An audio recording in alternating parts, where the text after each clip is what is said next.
brought to the game, I think he caused all of us as coaches, John, to reevaluate how we taught offensive basketball fundamentals and what points really need to be stressed on a consistent basis in that.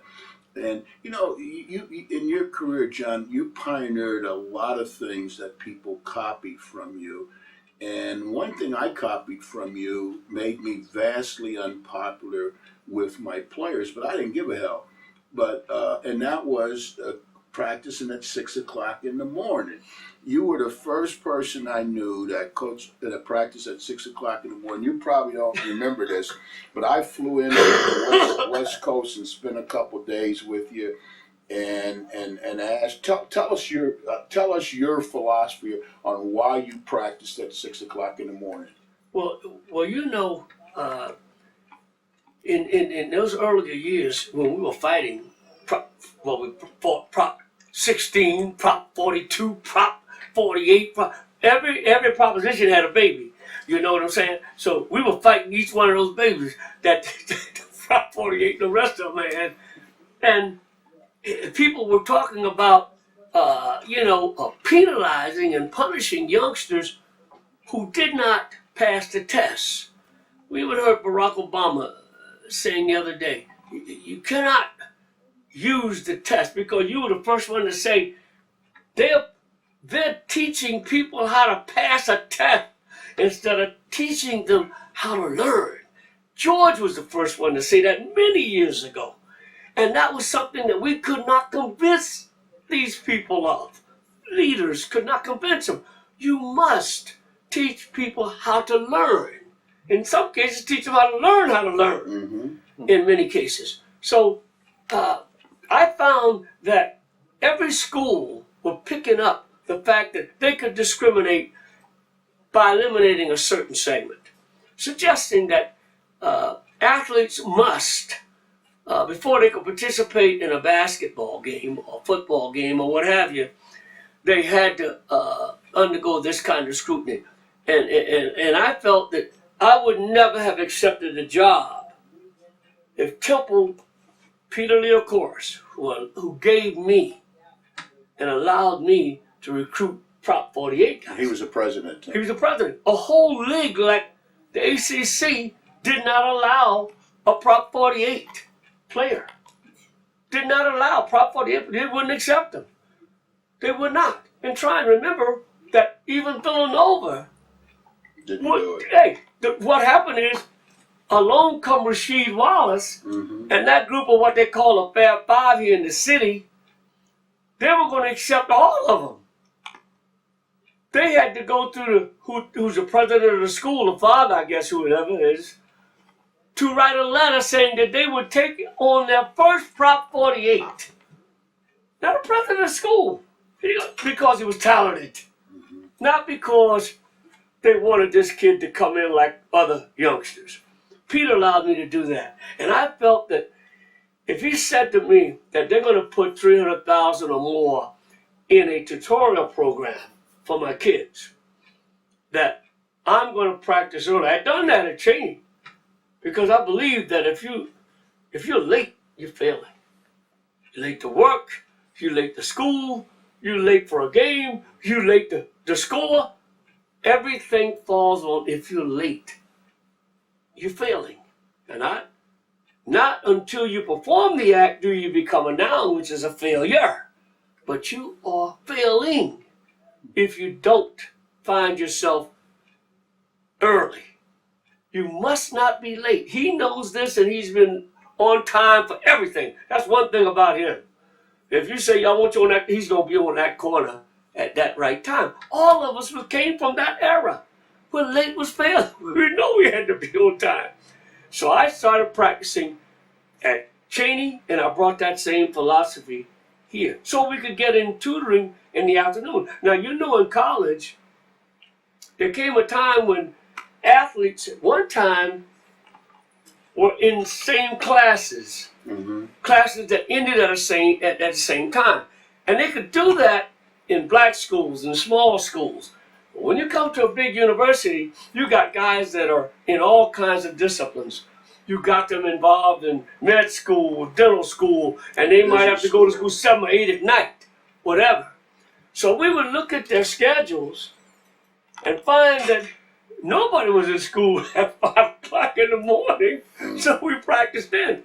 And we would set our tutorial program up since we had individual tutors, and Peter Lee, of course, provided that for me. Individual tutors. At one time, the teachers became sympathetic toward me and wanted to do it for free. And I said, no, I don't want teachers involved in this. We want outside, I want independent people because of one reason. It ain't what it is, it's what it looks like. You get teachers tutoring kids in school. From within the same school, that looks bad. They're getting A's and B's, and you say, hey, yeah, they're supposed to get A's. The teacher's got him in history, he's got him in English. You can't do that. So I would not allow them to do it. So we got our own cadre of people to handle that. And that's why we would set up our tutorial sessions depending on the youngster's curriculum, what he was taking. Most of our kids could be there at 5 in the evening. But it also meant that I had a policy that you weren't allowed to fool around with girls. You must have been popular as hell. I know. Look here. If they caught walking down the street with a girl, I remember Mark Maker. I was walking over to the president's office, and I looked down this way, and I saw Mark Maker walking with holding a girl's hand, and I looked at him, and he ran off. I saw Granger Hall doing it, and Granger Hall, I got that from my old coach because he said, if you fool around with a girl, they're going to make you weak. Now, in my day, I believe in anything like that. And it came from people like McClendon and all them guys. You can't fool around with girls. And that even holds true today. All these guys, great football players, as soon as they get married, they go down, look like they fail. So I said, I know it was voodoo, and I know it was crazy, but I didn't fool around with girls either. I don't know. I'm starting to wonder about you now, Cheyney. But hey, let me ask you this: the media has said about, they call you one of the godfathers of college basketball. John, tell me how you see yourself and the contribution that you've made to the game. Because you are a godfather, whether you like it or not. You see, your boy Barkley said, I am not a role model. And Cheyney going to say, I am not a godfather, but you are a godfather. Everybody can be the mentor to somebody. Everybody can be a good example. You can look at, and I always said this, you don't have to pick out an athlete. You can pick out somebody who performed. When I was coming along, my hero was a number writer in South Philly when I was coming along, because here was Johnny Stew. He used to come through the neighborhood, and during that time they didn't have no lottery. He'd be writing penny numbers, and he'd be sitting at my mom's table having breakfast and coffee early in the morning and writing down a piece of paper penny numbers, which they would get for a penny, $5, $15, whatever. I don't know if the number came out. But he was always locked up by 1 o'clock.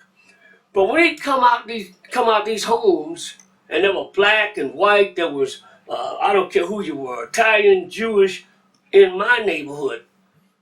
It was a poor neighborhood on Ellsworth Street.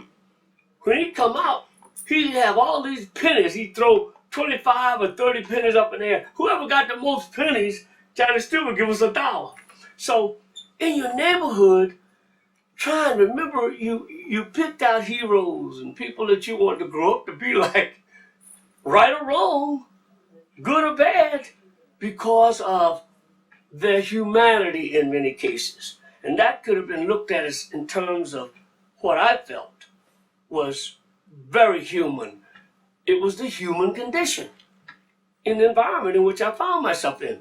But today you can find all kinds of, it's so hard because there's so many things now that interfere in it, but you can find good in people. If you're able to say to yourself, if you've been taught that good is where you should place a great deal of hope, concern, and really feelings for. That's where you should look at, whether it's a basketball player, whether it's the mailman. I don't care who it is, a trash man who will throw your trash, he comes up and sits it inside your driveway or what have you. But you can find good in just about everybody. And you should take the good things out of just about everybody. Certainly, for most of 70% of our families and poor families, it's a one-parent family.